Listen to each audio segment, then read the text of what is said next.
My name is Boby Duval. I'm from Haiti. And for the last 20 years, I've been doing a lot of social work with kids in my country, in a neighborhood they call Cité Soleil.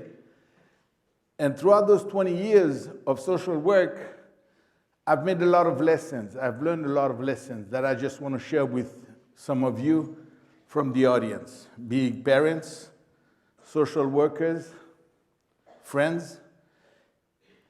What I do is it's an after-school program. It's a sports program because naturally you could do it with sports as much as you could do it with, be it music, art.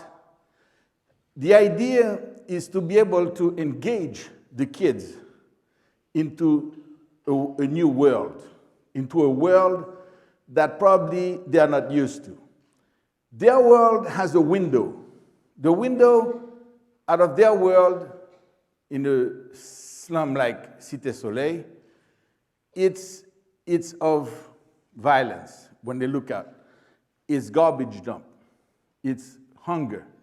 It's no education. This is what they find every day. What you need to do is to try to bring a new window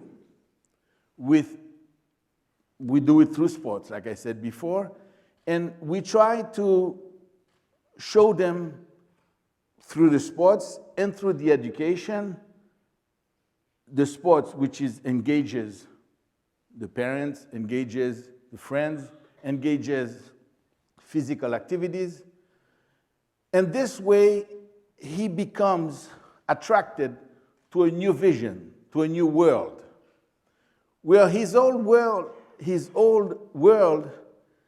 acts on him as making him feel neglected, making him feel isolated, and lack a total of self-esteem. I think that with these weaknesses, which they are, leaders of gangs or drug dealers, they use this weakness very acutely in terms of making him do deeds that really having been given a different vision, would not have acted as he did. I mean, I can recount from my experience, kids 9 years old beheading policemen on Operation Baghdad in a certain time, recent times. What the idea is to be able to use the same tools the leader of the drugs or the gang uses. It's being able to give him that vision with this new window, and at the same time showing him that he can engage and expand on new things that he can do that don't have to be so destructive on the old vision. What I have done in my program, there's this experience we've had, and that you can relate to it, where we went to Mexico. There was this thing they called the Homeless Cup. It was designed by some groups where every year they have a World Cup of soccer done in different countries. We participated in a few of them, Brazil and others, and we went to Mexico. My partner and I, Isabel, we observed the whole experience, not just the trip itself, but the whole experience. The first thing we saw was to prepare the papers for them to travel. Already you have many different things that have occurred. They come have an identity, where in a country over maybe close to half of the population doesn't even have a birth certificate in terms of identifying the person.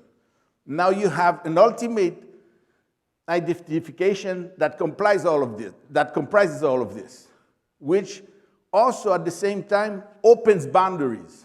That means they are not confined anymore to the boundaries or the frontiers of their own country. Now they have the world open to them.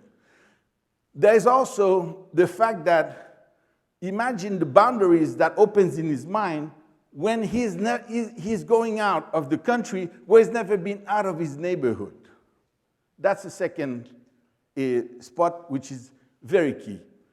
The third we observed was the fact that we go into the plane.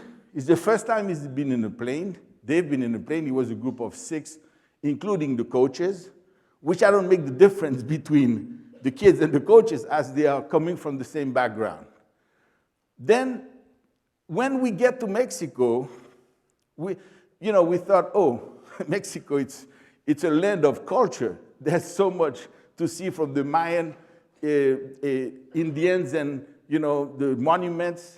What we saw in their picture was none of that. It was mostly pictures of the first bed that they've seen, they slept on by themselves. It's the bathroom with running water. It's the food that was served in like all-you-can-eat food. It was like self-absorbed in terms of the discoveries that they were making. It was first for them. So in that trip, there were so many firsts. So many firsts. You had first trip, first passport, first identity, first bed, first everything. So I think that, imagine they walked down to the tournament. It took them at least 2 hours to do maybe half a mile because they've experienced Mexican girls coming and kissing them. You imagine beautiful, tall black men with uniforms going to a World Cup? Oh, never mind that it's a homeless World Cup. It's a World Cup. So they experience from that time on a self-worth that I don't think will never be changed in their minds anymore. They are changed men. Now, once they come to that period, now you see the influence that you, as a person, you can do, and I hope it can relate to the parents or to the social workers here in this country. Even though your kids have much more than our kids do, however, you're still faced with drug problems, violence, and sometimes despondency. I think that that's where the experience that I have, I would love to share with you in order for you to make a little difference in your own environment.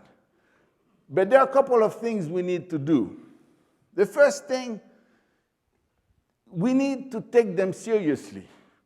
And they need to see that you have to take them seriously. What I did when I came in, I had a meeting with them that was 20 years ago. I remember that very well.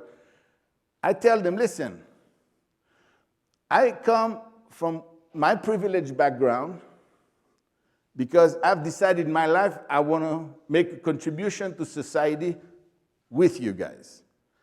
What I need to know is that you take me seriously, but I want for you to come up with whatever you want to come up with in your dreams. You want to go to the moon? Listen, I don't consider it a far-fetched idea. There's the only thing I want you to do. If you really believe you want to go to the moon, actually go. I will take you seriously if you take yourself seriously, and you not only take yourself seriously theoretically, but you have to take yourself seriously by making steps towards that goal.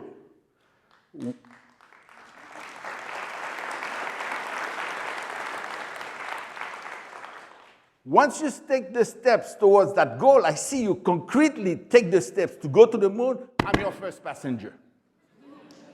Okay?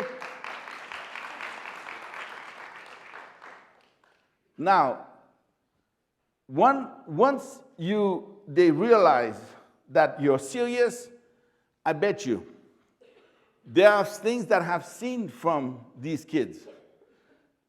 Because it's not just transfer over that once you've shown them the beautiful picture. No, it's going to be a battle because they are pulled back and forth. Your job has to motivate them, and your job has to keep trying. The day you see that he's still pulled by his natural, quote, I say natural quote, because none of them is natural. Everything is, like our friend before said, it's a constructed society in different ways. I think that what you can see, you see him pull back, but once you see him pull back to go to that old window of despair, if he goes around and starts turning his head around and watching to see if anybody is checking him out, because once he goes and does a deed, he will be reprimanded in that new vision that we try to offer. Know that you have hope because he's already internalized your dream, he's already internalized a new life, and that's a big victory for us. So what I'm telling you, what I'm suggesting is that you keep at it. You parents, you social worker, in your own environment, you know much better than anybody else, than anybody can come and tell you what to do. You know your environment, you know what your kids are exposed to, you know what your people are. And you know also what to offer him as a first. You can only decide. If you're from the urban area, go to the outdoors.